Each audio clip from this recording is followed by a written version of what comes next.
Hey everyone, Caleb with the Antique Book Collective, and today I'm getting to you guys with the first part of what will be a multi-part series to a new playlist, and this playlist is going to be how to identify first editions for your books. So there is a lot to know, and I know that you guys probably want this all in one video, but it's going to have to be a playlist because there is a whole lot to know about identifying first editions. I know it seems like it's a really obvious thing, and I'm actually going to start with one of the less obvious things for this series because I think this is one of the most interesting ones, and it's one of the ones that have gotten me, tricked me the most, I'd say. So I'm just going to dive right on in and show you guys this right here. So if you guys are a longtime bookseller, you're going to know the Encyclopedia Britannica. You're going to know it. If you're older as well, you're going to know the Encyclopedia Britannica as well. So I have as you can see right here, I have a 3-part set. And if you guys are hardcore booksellers, and if you've been doing this for several years, sorry for the noise there, you probably know this particular set. You know that this particular set is the first time Britannica ever made an encyclopedia, if I am recalling this correctly. So this particular set, actually, its copyright date says it's from 1771, meaning that it's older than the United States of America. Not older than the land itself, not older than everyone moving here, but older than the actual state sort of thing, you know? So I think that's something that's really cool with these books. However, there are some things about these books that do cast into question how old they actually are. And let me just show you guys a few of the things. So I'm going to set these two on the ground right now, which I think might give you guys a little bit of a hint of if I think this is a real first edition or not.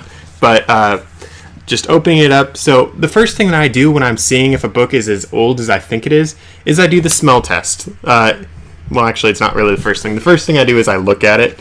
Next, though, it's a smell test. In this book, it does have the smell of a really old book, but as far as the page opening, as far as the outside cover, it doesn't look as old as it ought to be from 1771.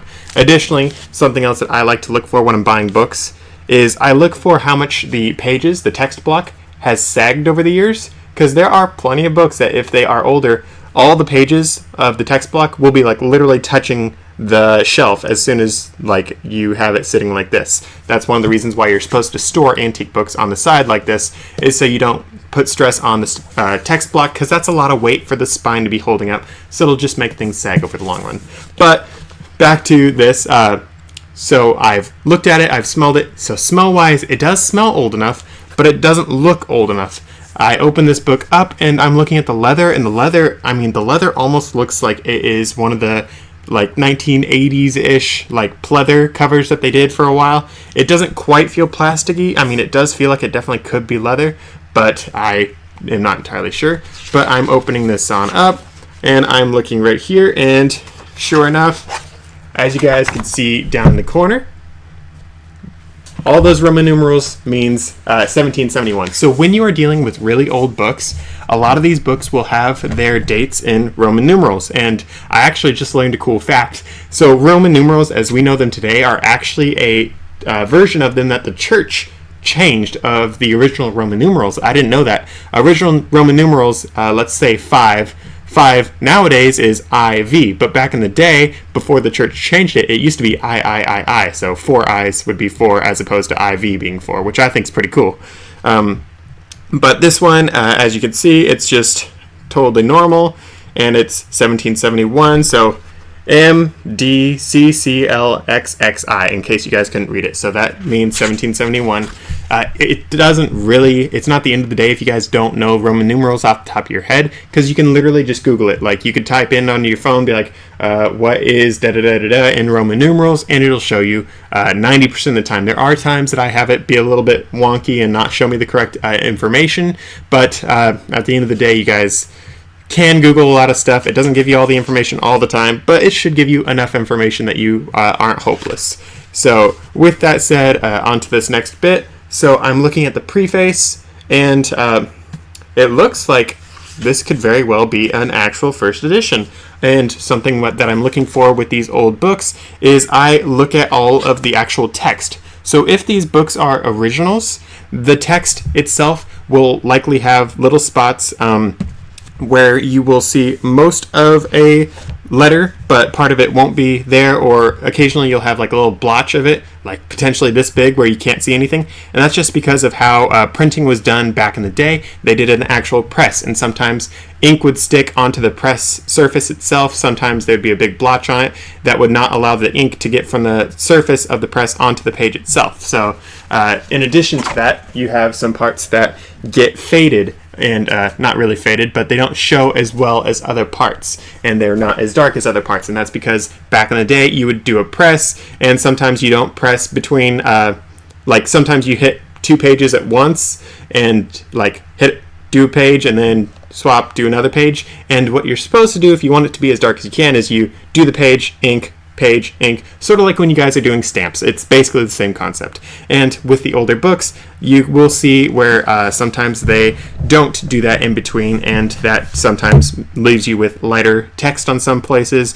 And again, you will have different places where you cannot see all of the letters. So I know that part I just showed you guys a little bit ago that I did the up close on didn't really do too well at showing you where the letters aren't fully formed.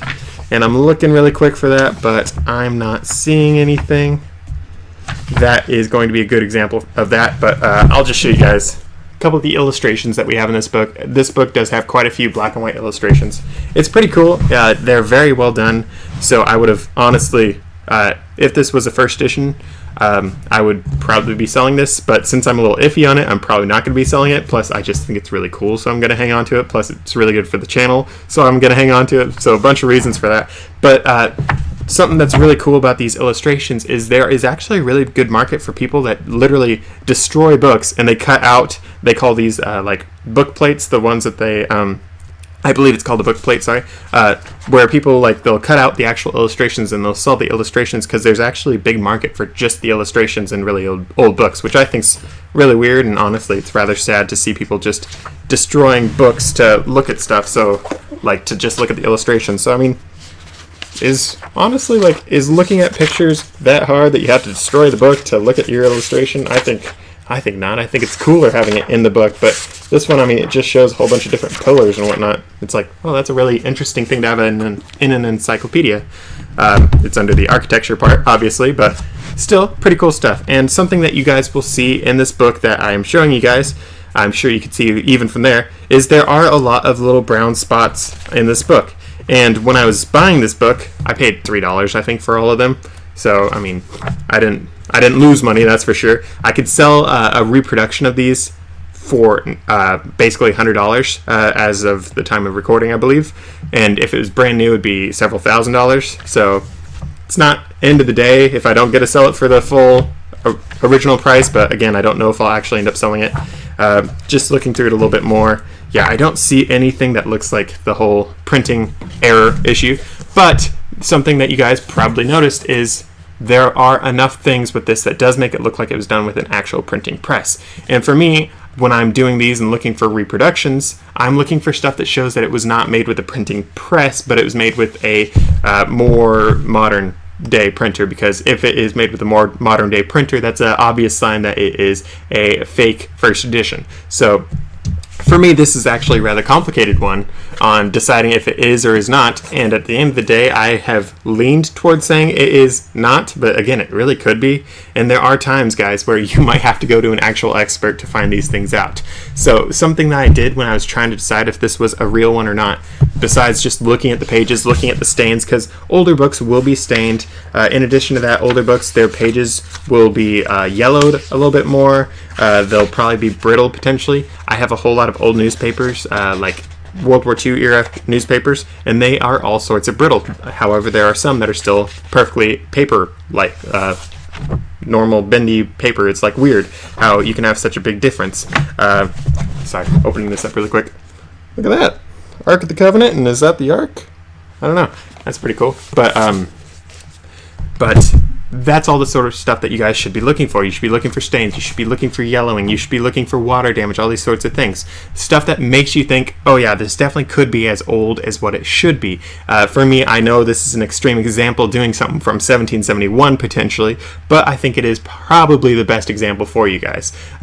In the other videos that I'll be doing in this series, I'll be showing you books from the 1800s probably, definitely early 1900s. I actually have a book that I have set aside over there for it, and that one should be a really interesting video. It's one of the ones that I think I did mess up on pretty bad. I don't know if I'll ever end up selling it because I'm asking for the same amount of what I paid for it, because I thought it was something and it wasn't, and I ended up basically, potentially I'll have to eat that one. But it's one of the few times I've spent more money than like a couple of dollars for a book, so lesson learned, I'm not doing that again. I'll just pay a couple dollars for a book. But that is something that you guys should do. Something else though for the whole first edition thing that I highly recommend you guys do, and it's something that I have done with this particular book, is look it up on eBay, look it up on the internet. Personally, I like to check stuff on eBay as I'm purchasing them, so excuse me for a sec. So I'll pull up my eBay app at the location. 90% of the time I will have internet connection where I'm doing these things. A lot of the times I'm going to library book sales, so I can hook up to the library's public Wi-Fi, which is really nice, but sometimes I'm out in the middle of nowhere with no Wi-Fi, so I'll have to basically just go off of my gut. As you guys do this business, you'll get a better bookseller gut, and you'll get really good at that. But for me, I normally just try to rely on the internet because I like to make at least, now actually, I like to make at least $40 per book, because with me moving, I've like upped it because I don't want to be buying a whole bunch of books for no reason. My average sales price for my antique books is about $70, so that is something that's really nice. But that's something I'm looking for when I'm checking them out on eBay. So for this one, I would look up 1771 Britannica encyclopedia set, and I had all these ones pop up. I'm not pulling it up for you guys because that'd be boring, but I had all of them pop up, and I could see, okay, so there are obviously some actual first editions here, and they are worth X much. And then there are all these reproduction ones that are worth like literally $100, whereas the other ones were thousands of dollars. And I could immediately see, okay, so logically speaking, I don't think anyone is going to donate this, if it's the original one, to a library, Friends of the Library sale, which is where I bought this. I bought this in McMinnville. They had a Friends of the Library sale, and when I was buying it even, I was like, there's a good chance it's not a real first edition, but I still really like it, and I've always wanted this particular set because it is the first. Like, even if it's a reproduction, it's still really cool and really valuable to me, so that's one of the reasons why I might keep it. But that is all of that for those books that I really want to go over for that side of things. So the next thing that I want to do, I just wanted some elbow room. The next thing that I like to do though when I'm looking at my books is I also like to check them out on Google. Like, I'll literally Google that title, and if I don't get anything popping up, I'll Google that title again with like quotation marks around it. That way that is exactly what Google looks for. So when you do quotation marks, it means Google has to find those exact words in an article or in a title or anything like that. So it can be a really nice way to speed up your process. So I would look that up on Google, and you are looking for results on Abe Books, on eBay, on some antique book seller pages, that sort of stuff, and also for auction pages. That will all give you ideas on not only what your book should look like if it actually is legit, but also what kind of price you should be looking for to sell it, and also potentially what you should be looking for to buy it as well. So I hope all that information is helpful on spotting fraud antique books or fraud first editions. I know it's not the best possible way to do it, and I definitely can guarantee that it's not all the information out there. That's basically just how I gauged for this one book, but it is a good starting point for anyone who is getting into the bookselling business. Honestly, guys, if you are brand new to bookselling and you have a couple books that you think are first editions but might not be, I would recommend not selling those, especially if you're brand new, because if you aren't sure, then if you sell this as a first edition and you say it totally is, then someone can hit you up with this is fraud, this is this, they're lying to me, they're ripping me off, all that sort of stuff. So I would be totally upfront, be like, this says it's printed in 1771, like this one says the copyright date is 1771, as you guys saw, and it's like, okay, right there, that's what it says. It says it's made in Edinburgh, it's printed for da-da-da-da-da. It has all this information, and it doesn't say anywhere that this is a reprinting. A lot of reprintings will say that they're reprintings, but some will not. So from that standpoint, you could say, okay, it doesn't say it's a reprinting, but I suspect it is, and then you would charge a price accordingly. Or you can charge the full amount of what a real first edition can do and probably just sit on the book forever, potentially. But when you guys are selling anything, be sure to always be 100% upfront, especially when you're dealing with something like this that would be a highly collectible item that if someone gets something that's not what they think, they'll be all sorts of angry. Because like if I was buying the actual first editions of these and I thought for sure that they were and found out they weren't, and if I paid thousands of dollars, I'd be hopping mad. Whereas with these, I mean, I paid $3. I suspected when I was grabbing them that they weren't necessarily the real first editions. Again, they still might be. I mean, if I want to be sure, I will actually have to go to some experts and have them actually judge it. For me, I just look at the book and it just doesn't feel like it's something from 1771. That's one of the reasons why I'm not using gloves, but another reason is a lot of people say you shouldn't use gloves with old books. Personally, I'm a little torn on that, but we'll get into that for another video probably. But yeah, guys, there's a lot to know. This is just for the antique side of things for first edition books. There are also first edition rip-offs of newer books. So like, let's say Harry Potter. Someone might say, oh, this is the first edition, but it's not. Sometimes it'll say, oh, I think this is first edition, but it's not. I'll get into that in other videos probably. Probably not for the Harry Potter one, seeing as how I specialize in antique books. But for other books, I will be definitely diving into this because there is a ton and a half of information to know. So with all that said and done, guys, thanks for watching. Be sure to subscribe. Be sure to check out one of my other videos. And here's a little secret. It's my birthday today, so I could totally dig some more subscribers and likes and comments. So see you guys in the comments below.